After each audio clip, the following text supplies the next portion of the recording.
Baik kawan-kawan semua, saudara-saudara, kali ini saya mencoba untuk menampilkan satu rekaman percakapan dengan Mbak Dian Purnomo.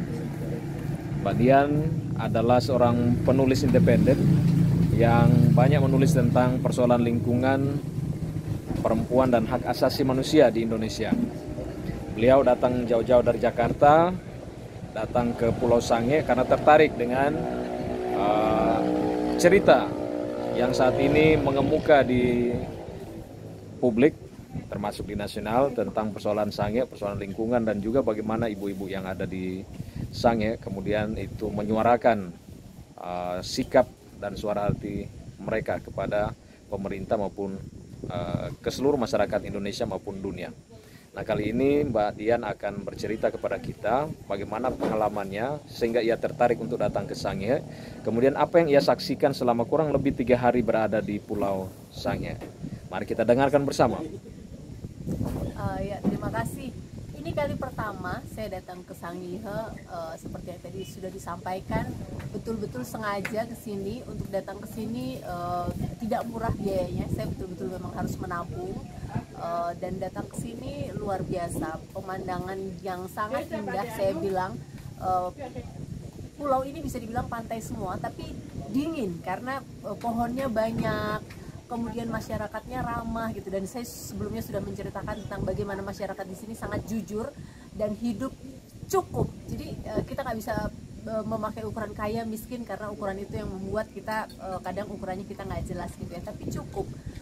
Ikan ada, bertanam ada, mau ambil kelapa tinggal kelapa. Saya tadi pagi naik ojek ke sini bahkan mendengarkan dia cerita kalau waktu orang-orang di Jakarta mungkin kesulitan minyak, kami tidak kesulitan minyak karena kami punya minyak goreng ya ini, karena kami punya kopra, kami tinggal bikin minyak sendiri, itu sudah pekerjaan sehari-hari. Itu luar biasa. Kita mau bicara kaya miskin, di sini jauh lebih kaya. Kemudian saya bertemu dengan perempuan-perempuan yang hebat, juga laki-laki yang hebat di sini. Ada 56 perempuan yang menggugat di pengadilan Tun di Manado dan mereka dimenangkan. Artinya begini, kalau teman-teman lihat ke sini perempuan-perempuan ini, jangan bayangkan perempuan yang punya pengetahuan sangat tinggi hingga memahami tentang masalah hukum gitu ya. Sampai mereka ada di titik bersedia mau melakukan gugatan, membuat gugatan. Mendengar kata hukum aja mereka udah merinding sebetulnya, tapi mereka sampai di titik itu karena benar-benar apa yang akan terjadi ketika PT TMS ini masuk dan menghancurkan ruang hidup mereka, maka habis sudah. Bukan hanya mereka akan kehilangan tanahnya, akan kehilangan mata pencahariannya, juga akan kehilangan kehidupannya, bahkan mungkin kehilangan eksistensinya sebagai orang Sanger. Kalau orang di sini menyebut orang Sangihe, bisa habis, bisa semua selesai gitu ya. Setengah lebih dari pulau ini akan dibabat dijadikan tambang emas. Siapa yang akan kaya dengan tambang emas ini? Masyarakat Sanger kah? Mereka dijanjikan lingkungannya akan menjadi lebih baik, sekolah akan dibangun. Bukan itu yang dibutuhkan. Buat apa dibangun sekolah bagus-bagus kalau hidup saja susah, kalau hidup saja tidak bisa, mencari ikan saja tidak bisa. Bukan sesuatu yang bisa diperbandingkan. Dan mungkin PT TMS atau siapapun yang memberikan izin di sini menganggap bahwa masyarakat di sini bodoh. Anda keliru. Mungkin secara pendidikan tidak setinggi teman-teman yang ada di perusahaan atau menjadi bagian dari pemerintahan ini, tapi teman-teman ini mereka punya kekuatan mereka dari kemarahan. Ini tempat hidup mereka sejak lahir, tempat mereka mendapatkan seluruh kehidupannya, keluarga mereka di sini, anak cucu mereka di sini. Ini yang mereka tahu tentang hidup, dan mereka baik-baik saja. Tidak ada satu pengemis kulit, tidak ada orang meminta-minta, dan tidak ada orang mencuri. Saya pernah mendengar sebuah cerita, laptop tertinggal di kapal. Anda bisa bayangkan, laptop itu kembali dan baik-baik saja. Kejujuran, itu yang akan kita jual, itu yang akan kita tukar dengan kepingan-kepingan emas? Saya rasa tidak. Jadi saya terus terang di sini semangat saya semakin membara, walaupun nangis berkali-kali gitu karena melihat kenyataan perempuan-perempuan ini yang paling akan menderita ketika Sangihe dirusak, makanya mereka melawan. Jadi ketika kita menghancurkan Pulau Sangihe, bukan hanya pulau ini yang akan hancur, tapi satu peradaban akan hancur. Apakah itu yang akan menjadi tujuan kita? Saya rasa kita harus sepakat bahwa tidak. Sangihe mungkin jauh dari Jakarta, mungkin jauh dari Kanada, tapi Sangihe punya hak untuk hidup. Siapapun yang ada di sini berhak mempertahankan ruang hidupnya. Saya rasa itu. Kalau Mbak Dian kan pasti sudah berkeliling ke berbagai wilayah, berbagai pulau. Apa yang menjadi pembeda ketika 3 hari berada di Pulau Sangihe kemudian dibandingkan dengan Mbak Dian ke daerah-daerah lain? Apakah soal alam atau sosialnya masyarakat ataupun kultur yang dalam waktu singkat tentu tidak semua bisa tergali, tapi setidaknya ada kesan-kesan yang mungkin Mbak Dian tangkap dibanding dengan pulau-pulau atau daerah yang lain. Ya, alamnya sudah pasti indah banget, bersih banget. Masyarakatnya di setiap tempat mungkin alam indah, ada banyak tempat yang alamnya indah ya, tapi yang diantaranya yang sangat membedakan pasti adalah masyarakatnya, kehidupan masyarakatnya. Yang saya lihat, saya nggak tahu karena saya suka membaca tentang budaya masyarakat sini tuh kayak masyarakat Spanyol gitu, yang ramah, touchy, jadi kayak gampang memeluk tapi tidak dalam rangka tidak sopan ya, jadi mudah memeluk tapi memakai izin, boleh saya peluk gitu, misalnya foto bareng atau apa, itu menyenangkan gitu. Kemudian ramah gitu, jadi saya karena Jawa dipanggil mbak di sini, kemudian digeser menjadi Wawu Dian. Wawu adalah panggilan untuk perempuan, dan itu saya merasa sangat terhormat, sangat diterima di sini. Itu menyenangkan sekali. Terus kebetulan karena saya di sini ketika ulang tahun orang merayakan itu adalah sesuatu, itu adalah penerimaan yang belum tentu di tempat lain hal-hal tersebut ada gitu. Dan genuine, apa sih genuine tuh? Asli.